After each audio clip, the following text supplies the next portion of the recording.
बच्चों एक प्रोबेबिलिटी का बेस थ्योरम का हम लोग क्वेश्चन करने जा रहे हैं। क्वेश्चन आपकी स्क्रीन पे लिखा हुआ है। इन अ बोल्ड फैक्ट्री, कोई बोल्ड फैक्ट्री है, उसमें 3 तरह की मशीन्स हैं ए बी सी। ए करती है 25% प्रोडक्शन, बी करती है 35% और सी करती है 40% प्रोडक्शन ऑफ देयर आउटपुट। भाई किसी मशीन का आउटपुट 100% होता है तो 100% से मशीन ए 25% करती है, बी 35% करती है, सी 40% करती है। और जब ये 25% करती है मशीन है तो उसमें 5%, मशीन बी जो 35% करती है उसमें 4%, मशीन सी जो 40% करती है उसमें 2%। डिफेक्टिव बोल्ट पहले ही बता दिया गया। अब ये क्वेश्चन क्या आ गया है कि एक बोल्ट निकाला गया है, उसकी क्या प्रोबेबिलिटी होगी कि ये डिफेक्टिव बोल्ट। तो अगर क्वेश्चन यहीं पर खत्म हो जाए तो उसको हम कहेंगे ये टोटल प्रोबेबिलिटी का क्वेश्चन है। लेकिन क्वेश्चन अगर उसके आगे एक्सटेंड हो जाए कि जो डिफेक्टिव बोल्ट निकाला गया है उसकी क्या प्रोबेबिलिटी होगी कि वो मशीन नहीं बना हो, वो डिफेक्टिव बोल्ट आपका है उसकी क्या प्रोबेबिलिटी होगी कि मशीन बी नहीं बनाया है। तो ये क्वेश्चन बन गया बेस थ्योरम। तो अगर यहां तक क्वेश्चन लिखा हो कि if the bolt drawn is found to be defective, तो ये क्वेश्चन हो गया टोटल प्रोबेबिलिटी का।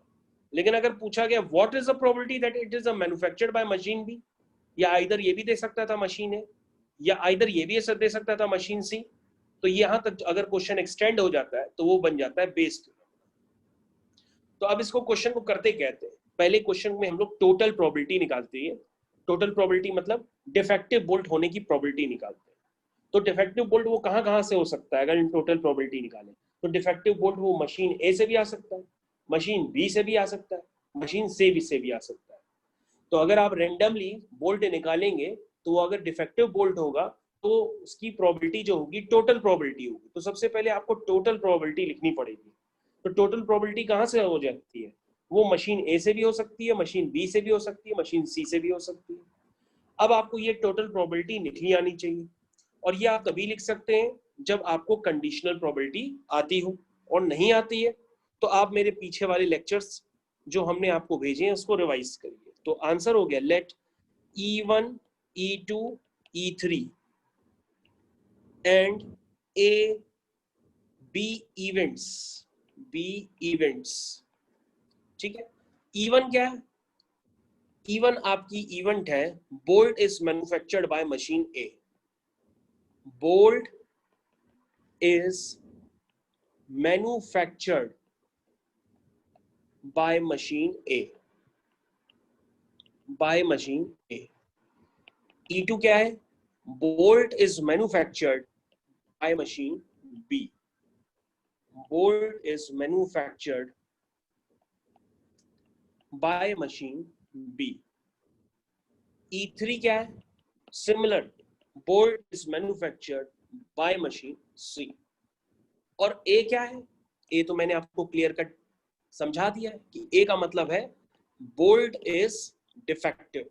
बोल्ट इज डिफेक्टिव, ये मतलब है ए का। तो अगर कोई बच्चों आपसे कहता है कि पहले बेस थ्योरम भूल जाइए, पहले टोटल प्रोबेबिलिटी लिखिए, तो टोटल प्रोबेबिलिटी आप कैसे लिखेंगे? तो टोटल प्रोबेबिलिटी लिखने का तरीका आपको आना चाहिए। तो टोटल प्रोबेबिलिटी कैसे लिखेंगे आप? तो सबसे पहले आप लिखेंगे टोटल प्रोबेबिलिटी, यानी कि इसका क्या मतलब हुआ कि वो डिफेक्टिव बोल्ट मशीन ए से भी हो सकता है, वो डिफेक्टिव बोल्ट मशीन बी से भी हो सकता है। तो आपकी जो टोटल प्रोबेबिलिटी होगी अगर वो मशीन ए से है तो वो होगा PE1 इंटू PA/E1। ये किसकी प्रोबेबिलिटी हो गई कि निकाला गया डिफेक्टिव बोल्ट मशीन ए से हो, या निकाला गया डिफेक्टिव बोल्ट मशीन बी से हो, या निकाला गया डिफेक्टिव बोल्ट मशीन सी से हो। तो इसको हम लोग कहते हैं टोटल प्रोबेबिलिटी लिखने का मेथड। ये टोटल प्रोबेबिलिटी लिखने का एक मेथड होता है। अब अगर टोटल प्रोबेबिलिटी लिखने का हम मेथड देखें तो इसका क्या मतलब है? PE1। PE1 का मतलब क्या हुआ? PE1 का मतलब क्या हुआ? E1 क्या है कि बोल्ट मैन्युफैक्चर्ड है मशीन ए से, और प्रोबेबिलिटी हम E1 पूछे तो वो E1 से भी हो सकता है, E2 से भी हो सकता है, E3 से भी हो सकता है। तो PE1 क्या होगा? 1/3 इंटू A/E1। A/E का 1 का मतलब क्या हुआ कि आपने डिफेक्टिव बोल्ट तब लिया है जब मशीन ए ने मैन्युफैक्चर किया है। ध्यान से देखिए, पी ए बाई E1 एक कंडीशनल प्रोबेबिलिटी है, जिससे कंडीशनल प्रोबेबिलिटी आपको पढ़ाई जाती है पी ए बाई बी। उसका मतलब क्या होता है? Probability of occurrence of A when B is already occurred. तो पी ए बाई E1 का मतलब क्या हुआ? आपको डिफेक्टिव बोल्ट निकालना है जब आपने क्या लिया है? E1 इवेंट की है, यानी कि आपने मशीन ए ने उस बोल्ट को बनाया है। तो मशीन ए ने डिफेक्टिव बोल्ट जब बनाया है तो उसकी प्रोबेबिलिटी क्या है? उसकी प्रोबेबिलिटी है 5%, यानी कि 5/100 प्लस PE2 क्या हुआ? 1/3, क्योंकि PE1, PE2, PE3 ये तीनों ही 1/3 के इक्वल होंगे। और PA/E2 का हिंदी में क्या मतलब हुआ? डिफेक्टिव बोल्ट निकालो जब मशीन बी ने मैन्युफैक्चर्ड किया है। तो उसकी प्रोबेबिलिटी क्या है? उसकी प्रोबेबिलिटी है 4%, 4% हो गया। फिर ये 1/3 into PA/E3, again defective bolt निकालो जब मशीन सी ने बनाया है, तो उसकी क्या प्रोबेबिलिटी हुई? 2% इंटू 2/100। तो ये तो आ गया आपका टोटल प्रोबेबिलिटी। लेकिन अगर आपको रिक्वायर्ड प्रोबेबिलिटी चाहिए अकॉर्डिंग टू बेस थ्योरम, तो आप रिक्वायर्ड प्रोबेबिलिटी कैसे लिखेंगे? क्योंकि मैंने आपको बताया कि वो मशीन ए से भी हो सकता है, मशीन बी से भी हो सकता है, मशीन सी से भी हो सकता है। आपसे किससे पूछा गया है? आपसे पूछा गया है कि उसकी क्या प्रोबेबिलिटी होगी कि वो डिफेक्टिव बोल्ट मशीन बी से ही निकला हो। तो जो मशीन बी वाली प्रोबेबिलिटी है उसको हम लोग ऊपर रख देंगे, उसको हम लोग ऊपर रख देंगे। तो वो क्या होगी? वो होगी PE2 इंटू PA/E2, ठीक है? PE2 into PA/E2 whole divided bye क्या होगा? P total probability. Total probability का मतलब हुआ PE1 PA/E1 plus PE2 PA/E2 plus PE3 PA/E3। ये हो गया। अब मजे की बात ये है कि मेरे को लग रहा है कि आपको क्वेश्चन यहाँ पे समझ में आ जाना चाहिए, लेकिन आपको एक चीज अभी भी सोचनी चाहिए थी कि यहाँ पर PE1 PE2 PE3 ये 1/3 1/3 1/3 तभी होते जब यहाँ पे तीनों बैग आइडेंटिकल होते। लेकिन यहाँ पे तीनों बैग आइडेंटिकल नहीं है, क्योंकि पहला बैग जो प्रोड्यूस कर रहा है वो 25% प्रोड्यूस कर रहा है। तो इसका मतलब पहले बैग को जब हम चुनेंगे तो उसकी प्रोबेबिलिटी कितनी होगी? 25/100। तो आपको PE1 की जगह क्या लिखना पड़ेगा? 25/100, क्योंकि ये तीनों बैग आइडेंटिकल नहीं है, इसलिए यहाँ पे लिखना पड़ेगा आपको 25/100। और जब आप दूसरा बैग लेंगे तो उसमें जो मैन्युफैक्चरिंग हो रही है वो तीनों की जगह आइडेंटिकल नहीं है, वो तीनों के जैसे आइडेंटिकल नहीं है, उसकी मैन्युफैक्चरिंग जो है वो 35/100 है। और जो मशीन सी है उसकी मैन्युफैक्चरिंग जो है 40/100 है, इसलिए हम इसको अभी हटाएंगे और 40/100 से रिप्लेस कर देंगे। तो ये बन जाएगी आपकी एग्जैक्ट टोटल प्रोबेबिलिटी, ठीक है ना? लेकिन अगर तीनों आइडेंटिकल बैग्स होते तो ऐसे केस में हम PE1 PE2 PE3 को क्या कर देते? इक्वल कर देते 1/3 के। लेकिन आइडेंटिकल मैन्युफैक्चरिंग नहीं हो रही है, एक से 25% हो रही है, एक से 35% हो रही है, एक से 40% हो रही है, इसलिए PE1 हो गया 25/100, PE2 हो गया 35/100, PE3 हो गया 40/100। अब अपनी सारी वैल्यूज आप यहाँ पे पुट कर दीजिए, आपका आंसर आ जाएगा। बस कहने का मतलब ये है, बैग बी होगा तो बैग बी की प्रोबेबिलिटी हम ऊपर रखेंगे, नीचे टोटल प्रोबेबिलिटी से डिवाइड कर देंगे। तो ये आंसर निकल आया 35/100 up to 4/100 whole divided by जो पूरा सम होता है वो, यानी कि 25/100 into 5/100 plus 35/100 into 4/100 plus 40/100 into 2/100, ये आपका हो गया। तो आपकी ये वैल्यू जब आप कैलकुलेट करेंगे तो प्रोबेबिलिटी और प्रोबेबिलिटी हमेशा 0 से 1 के बीच में लाई करती है, तो ये आंसर आपका आएगा 28/69। ये आपको सॉल्व करना पड़ेगा, तब आपका आंसर निकल करके आ जाएगा। तो इसका मतलब सभी बच्चे समझ गए होंगे कि पहले आपको टोटल प्रोबेबिलिटी आनी चाहिए, उसके बाद आप बेस थ्योरम लगा सकते हैं। और टोटल प्रोबेबिलिटी भी जिसको नहीं आती है, पहले वो कंडीशनल प्रोबेबिलिटी सीखेगा, फिर टोटल प्रोबेबिलिटी सीखेगा, तब वो बेस थ्योरम पे आएगा। डायरेक्टली आप बेस थ्योरम नहीं कर सकते। तो आपको ये बात समझ में आनी चाहिए। तो ये क्वेश्चन यहाँ तक था, आपको अब बिल्कुल क्लियर हो गया होगा। किस तरह से मैंने क्वेश्चन आपका करके दिया है। बच्चों हमने आपकी स्क्रीन पे नेक्स्ट क्वेश्चन लगाया है। नेक्स्ट क्वेश्चन है, आपके पास एक गठरी है या झोला है, 3 अंश है, 3 तरह की गठरियां हैं। तो आप 3 तरह की गठरियां चाहें तो आप बना भी सकते हैं ताकि आपसे क्वेश्चन आसान हो जाए। तो ये आपकी पहली गठरी हो गई, ये दूसरी गठरी हो गई और ये तीसरी गठरी हो गई। और इसमें बॉल्स को इंडिकेट कर दीजिए, इसमें बॉल्स को इंडिकेट कर दीजिए। जो बॉल्स है इस गठरी के अंदर लिख दीजिए। लिखिए, पहली गठरी में क्या है, 4 रेड 4 ब्लैक। दूसरी में 4 रेड 6 ब्लैक। ठीक है, पहली गठरी में 6 रेड 6 ब्लैक है। ध्यान से देखिएगा, पहली गठरी में 6 रेड 4 ब्लैक है, दूसरी में 4 रेड 6 ब्लैक है, और दूसरी गठरी में तीसरी में 5 रेड और 5 ब्लैक है। तो इस तरह से क्वेश्चन आपके पास डाटा दिया हुआ है। तो बस अब आपको उस क्वेश्चन को करना होगा। तो मैं गठरीज को इंडिकेट कर देता हूँ। ये पहली गठरी के लिए है, ये दूसरी गठरी के लिए, तीसरी गठरी के लिए। ये तीनों का डाटा अलग अलग दिया हुआ है। अब गठरी अगर दी है तो सबसे पहले आपको क्या करना पड़ेगा, कोई भी बॉल निकालनी है तो पहले आप गठरी को चुनेंगे और गठरी को चुनने के बाद बॉल निकालेंगे। ठीक है ना, गठरी को चुनने के बाद पहले बॉल निकालेंगे। अब तीनों गठरियों के बारे में ये नहीं दिया गया है कि वो किसकी मात्रा ज्यादा है किसकी मात्रा कम है। किसी भी गठरी का वेटेज अलग अलग डिफाइंड नहीं है। इसका मतलब तीनों गठरियां क्या है, आइडेंटिकल है। तीनों झोलों को आइडेंटिकल माना गया है। इसका मतलब अगर हम पहली गठरी उठाएंगे तो 3 गठरियां दी है, पहली गठरी उठाने की प्रोबेबिलिटी क्या होगी, 1/3। दूसरी गठरी उठाने की प्रोबेबिलिटी क्या होगी, 1/3। तीसरी गठरी उठाने की प्रोबेबिलिटी क्या होगी, 1/3। ठीक है, ये तो हो गई गठरी उठाने की प्रोबेबिलिटी। अगर आपसे पूछा गया है कि बताओ गठरी से बॉल निकालनी है, अब कोई भी बॉल निकालनी है, उसके लिए क्वेश्चन पढ़िए।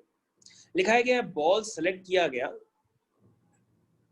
One of the earns is selected at random and a ball drop from it. उसके बाद लिखा गया जो निकाली गई बॉल है वो रेड है। तो उसका मतलब गठरी चुनो, उसके बाद उसमें से रेड बॉल निकालो।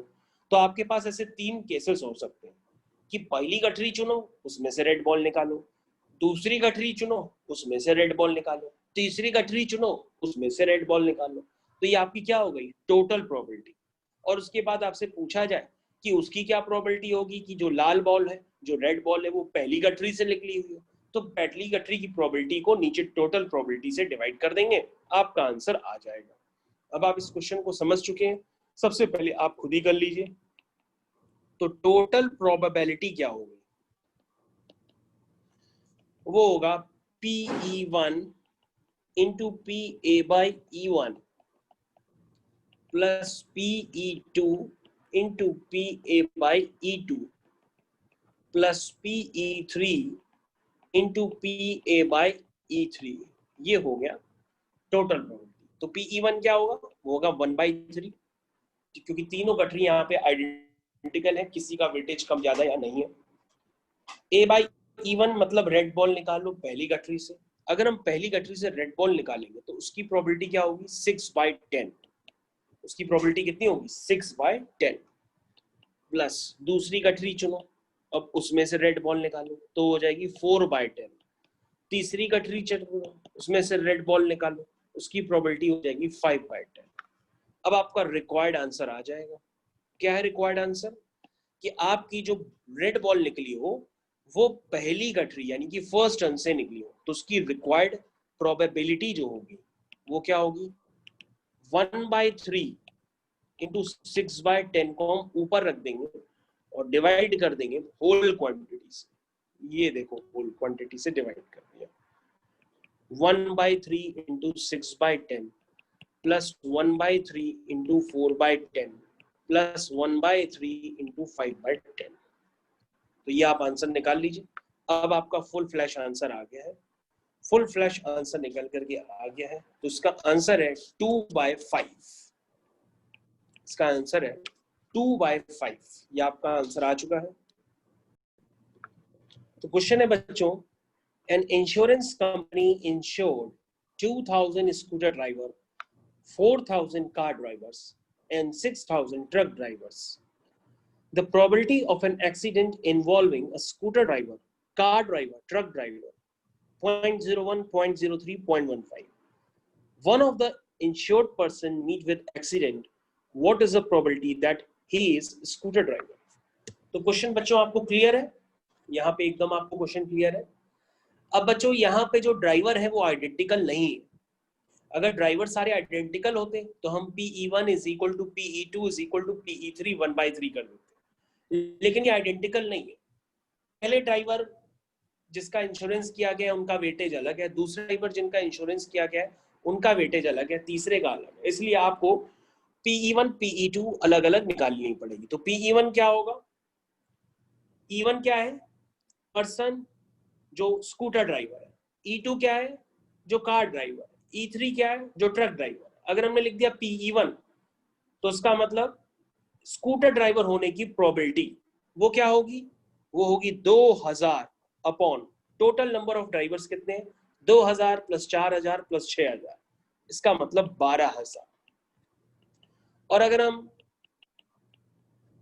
कार ड्राइवर होने की प्रोबेबिलिटी निकालेंगे तो वो होगी 4000 अपॉन 12000.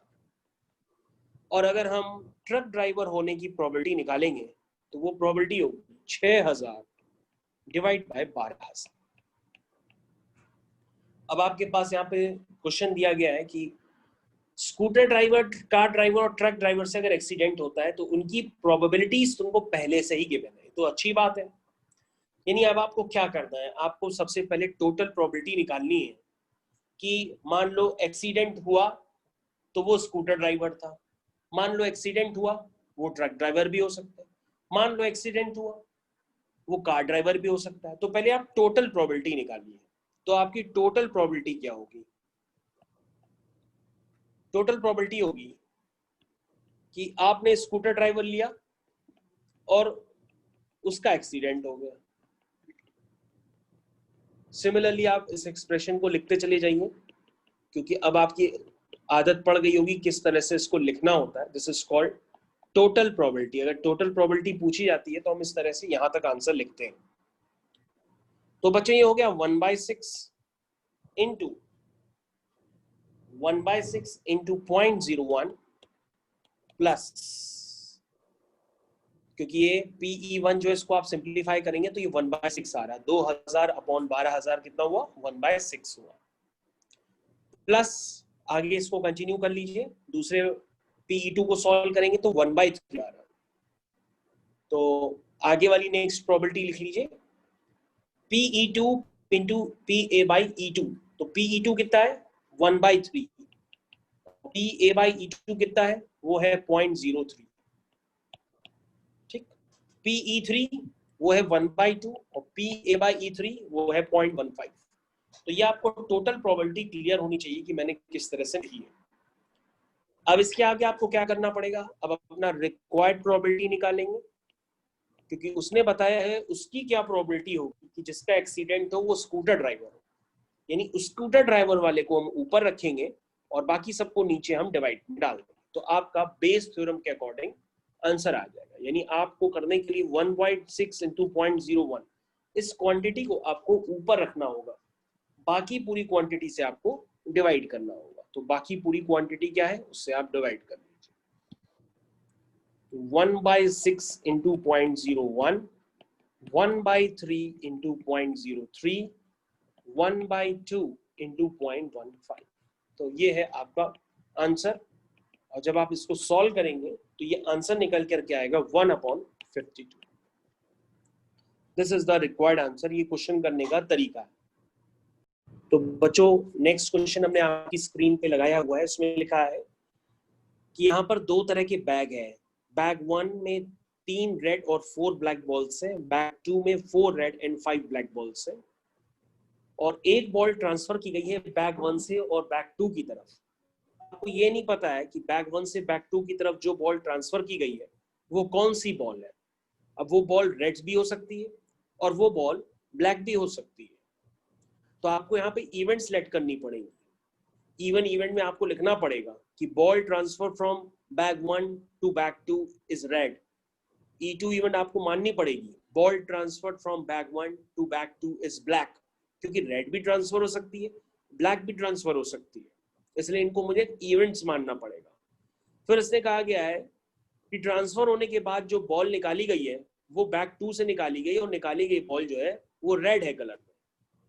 अब यहां तक जो क्वेश्चन हो गया वो टोटल प्रोबेबिलिटी का हो गया। तो टोटल प्रोबेबिलिटी कैसे आप लिखेंगे? लिखेंगे PE1 इंटू PA/E1।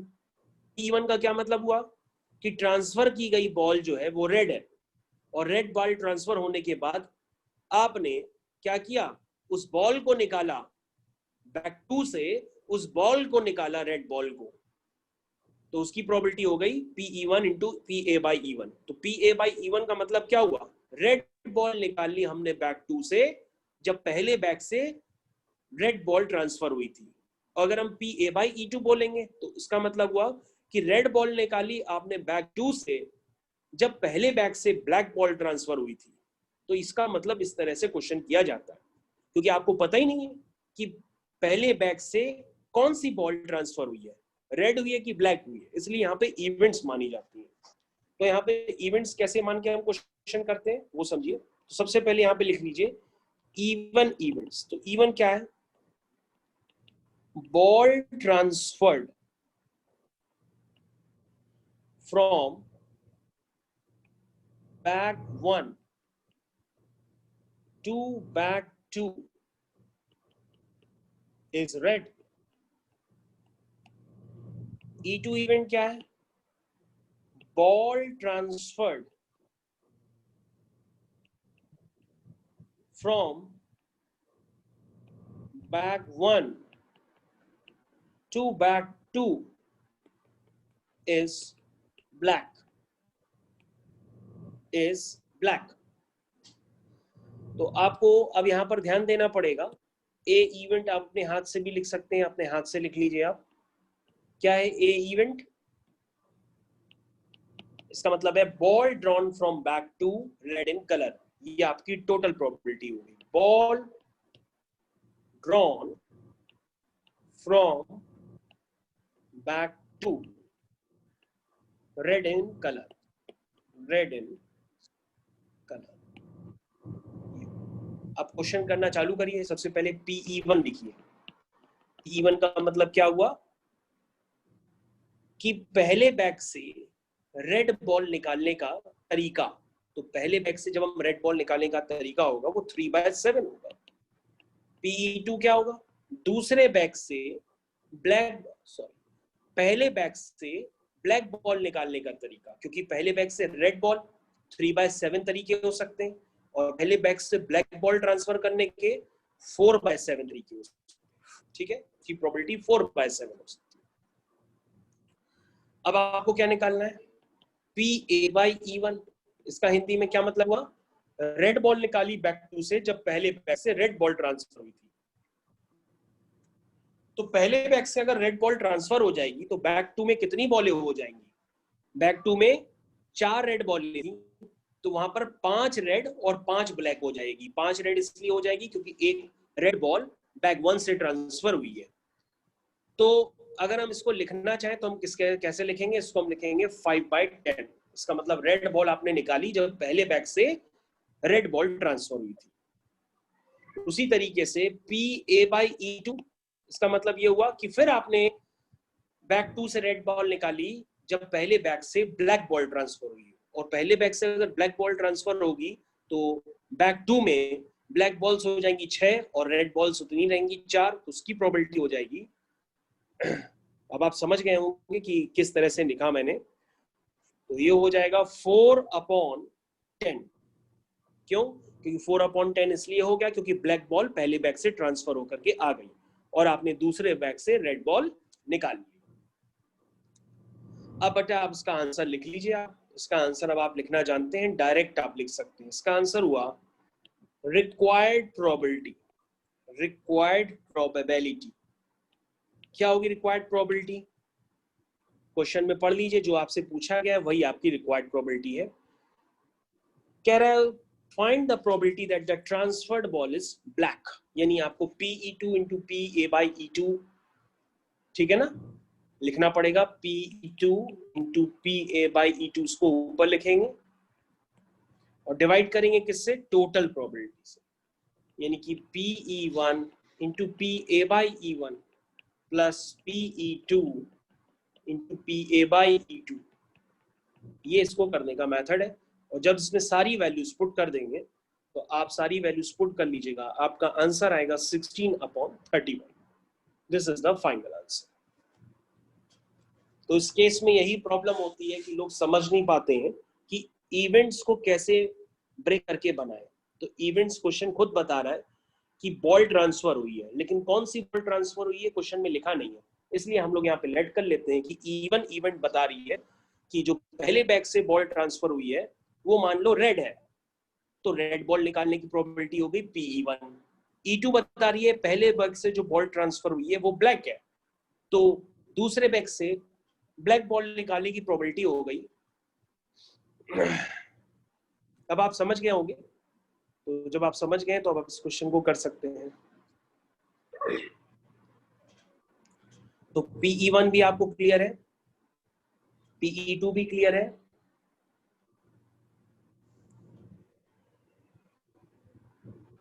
PE1 का मतलब हुआ ट्रांसफर की गई बॉल रेड है, PE2 का मतलब हुआ ट्रांसफर की गई बॉल ब्लैक है।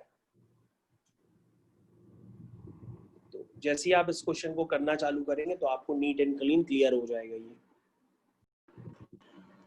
तो ये बच्चों बेस थ्योरम के क्वेश्चन थे। अब हम लोग आगे क्या करते हैं, हम लोग linear form of differential equation के 2-3 डाउट्स का डिस्कशन कर लेते हैं। Linear form of differential equation के ऑलरेडी मैंने आपको रिकॉर्डिंग भेजी हुई है, तो आप रिकॉर्डिंग को देख सकते हैं linear form of differential equation की। तो हेडिंग डाल दीजिए आप, linear form of differential equation.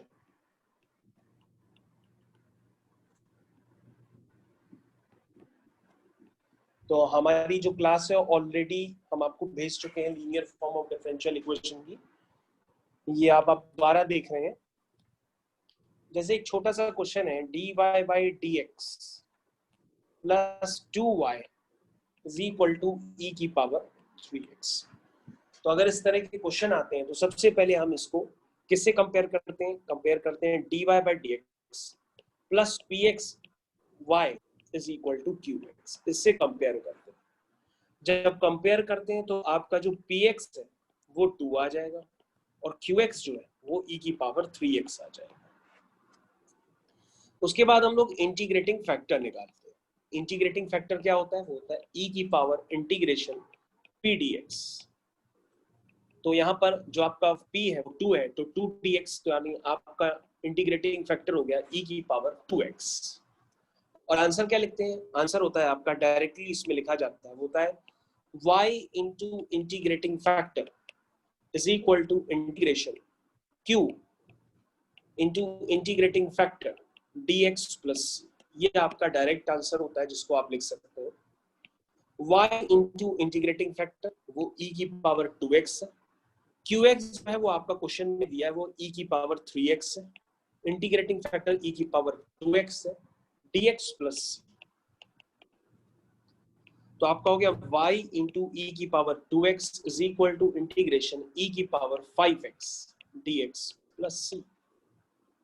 तो ये बन गया y इंटू e की power 2x is equal to e की पावर 5x का e की पावर 5x और x के कोफिशिएंट से डिवाइड कर देंगे प्लस। तो बच्चों इसको कहते हैं linear form of differential equation. ये इसका आंसर आ गया, बहुत ही इजी क्वेश्चन होते हैं ये। तो ये हम लोग क्वेश्चंस का डिस्कशन कर चुके हैं। एक दो क्वेश्चंस आपको हम और बता देते हैं linear form of differential equations के, बाकी सभी बच्चों को एनसीईआरटी लगानी होती है। तो एक क्वेश्चन मैं आपको और क्लियर कर देता हूँ। क्वेश्चन है 1 plus x square into dy/dx plus y is equal to e की पावर tan इनवर्स x। तो बच्चों ये भी linear form of differential equation है, लेकिन उसको उस फॉर्म में कन्वर्ट करने के लिए हम पूरी इक्वेशन को 1/1 प्लस एक्स स्क्वायर से डिवाइड कर देते हैं। तो बच्चों इस तरह से आपको ये फॉर्म नजर आने लगेगा। उसके बाद बच्चों आपको कुछ नहीं करना है, आपके पास फॉर्म बना होता है dy by dx plus pxy is equal to qx। अब आप क्या करेंगे बच्चों, कुछ नहीं करना होता है, बहुत छोटा सा काम है, कंपेयर करेंगे तो आपका px आ जाएगा। px है 1/1 प्लस एक्स स्क्वायर, और जो आपका qx है वो है e की power tan inverse x whole divide by 1 plus x square. ये हो गया। अब बच्चों आप अपना क्वेश्चन का आंसर लिख सकते हैं। आंसर लिखने से पहले आपको इंटीग्रेटिंग फैक्टर निकालना होता है। इंटीग्रेटिंग फैक्टर क्या होता है, e की power integration p dx, p की जगह क्या है 1/1 प्लस एक्स स्क्वायर dx, और dx upon 1 plus x square क्या होता है, ये होता है tan इनवर्स x। अब बच्चों आप डायरेक्टली आंसर लिख सकते हैं, आंसर होगा y into integrating factor, value डाल दीजिए उसकी, is equal to integration q, ये है बच्चों q इंटू इंटीग्रेटिंग फैक्टर। तो इंटीग्रेटिंग फैक्टर बच्चों आपको पता है e की power tan inverse x plus c। अब बच्चों जो आपको पास इंटीग्रेशन है, उस इंटीग्रेशन को आप ऑलरेडी करना जानते हैं, तो उसको आप कर लेंगे। इस तरह के इंटीग्रेशन को करने के लिए आप e की पावर tan इनवर्स x को क्या मानेंगे, t मान लेंगे। ठीक है, e की पावर tan इनवर्स x को मान लेंगे, t मान लेंगे। ठीक है, तो जैसे ही t मानेंगे क्वेश्चन हो जाएगा e की पावर u का e की पावर u होता है, और जिसको u माना था उसका फिर से करेंगे, dx is equal to dt हो जाता है। तो इतना इंटीग्रेशन आप करना जानते हैं, इसको इंटीग्रेशन कर लीजिए, आपका आंसर आ जाएगा। तो ये linear form of differential equations के क्वेश्चन होते हैं। बाकी आपके पास ढेर सारे एनसीईआरटी में क्वेश्चंस अवेलेबल हैं, आप उसको लगा सकते हैं। इसको कहते हैं linear form of differential equation. बस आपको कभी कभी बस ये ध्यान देना होगा कि इसमें कभी कभी फॉर्म बदल जाता है। कैसे फॉर्म बदल जाता है,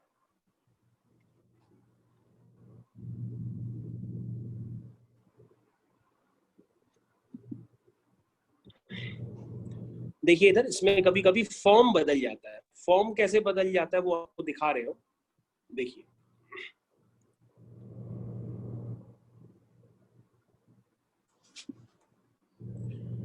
तो आपको ये चीज याद रखनी होगी, अगर dy by dx plus pxy is equal to qx है, तो आंसर होता है y into integrating factor is equal to integration q into integrating factor dx plus c। और अगर आपके पास इस तरह का फॉर्म हो dx upon dy plus py x is equal to qy, तो आपका आंसर होगा x into integrating factor is equal to integration qy into integrating factor dy plus c। ये आपको ध्यान देना होगा, कभी कभी ऊपर वाले फॉर्म में नीचे वाले फॉर्म में इक्वेशन बन करके चली आती है। ऊपर वाले फॉर्म में इंटीग्रेटिंग फैक्टर होता है e की पावर p dx, और नीचे वाले फॉर्म में इंटीग्रेटिंग फैक्टर होता है e की पावर py d, फंक्शन होता है वो py बन जाता है dy। ये तो आपको ये फॉर्म याद रखना होगा, कभी ऊपर वाला फॉर्म आता है, कभी नीचे वाला फॉर्म बन जाता है। तो इस तरह से आंसर्स दो केसेस में बनते हैं, लेकिन ज्यादातर ऊपर वाला ही फॉर्म बनता है। तो हम लोग ज्यादातर आंसर यही आता है y इंटीग्रेटिंग फैक्टर, लेकिन यदि dx अपॉन dy उल्टी बन गई है तो उस केस में x को y से, y को x से रिप्लेस कर देंगे तो भी आपका फाइनल आंसर आ जाएगा। मतलब जैसे y इंटू इंटीग्रेटिंग फैक्टर था तो आप x इंटू इंटीग्रेट फैक्टर लिखेंगे। पहले आप इंटीग्रेटिंग फैक्टर में px को x के रिस्पेक्ट में इंटीग्रेटिंग कर रहे थे, अब सेकंड वाले केस में जो इंटीग्रेटिंग फैक्टर है उसमें py को y के रिस्पेक्ट में इंटीग्रेट करेंगे, बस इतना डिफरेंस हो जाता है। तो बच्चों ये आपकी क्लास थी, अब आज की क्लास ओवर हो चुकी है बच्चों।